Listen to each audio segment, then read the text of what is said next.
Al Dream Social 9 novembre, grande gara Dream Social Fortaleza Cruzeiro, una grande gara del Cruzeiro, si può dire anche partita perfetta. Siamo con mister Avagliano. Mister, complimenti, una gara impeccabile. Abbiamo giocato molto bene, forse la migliore partita da quando abbiamo cominciato questo splendido torneo.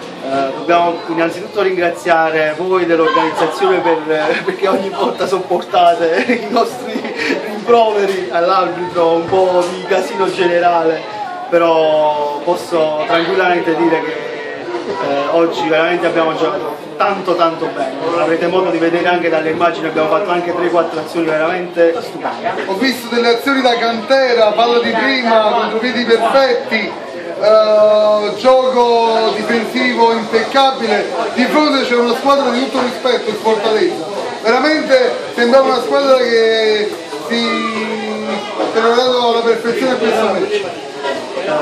Oggi l'importante è capire innanzitutto che io non c'entro niente in questa situazione, cerco di dare semplicemente una mano ai ragazzi sotto l'aspetto morale. I ragazzi sono bravi con i piedi, si vede, rispetto alle prime partite dove non eravamo al completo, ci sono 2 o 3 amici, nonché calciatori, che stanno mettendo del loro tecnicamente, a livello tattico sono perfetti. Hanno una domanda su 2 singoli. 1, un grande Mercurio, bisogna commentarlo.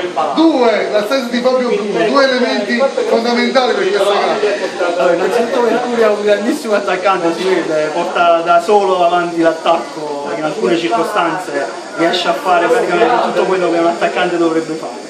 Fabio Bruno oggi era assente, si è visto, però vorrei fare un pensiero a un'altra persona che non c'è, spero guardi l'intervista, Arturo Savonino, il vero attaccante di questa squadra che oggi non c'è stato e abbiamo fatto 7 punti, io credo 7 punti tutte le volte lui non c'è. Un pensiero, un messaggio chiaro, quindi giocatori decisivi Mercurio e Fabio Bruno. Sì, assolutamente sì, uno perché c'era e l'altro perché non c'è. Complimenti al Cruzeiro, un futuro più roseo da stasera. Grazie, vi ringraziamo. Un in bocca al lupo. Grazie, vengo e credo.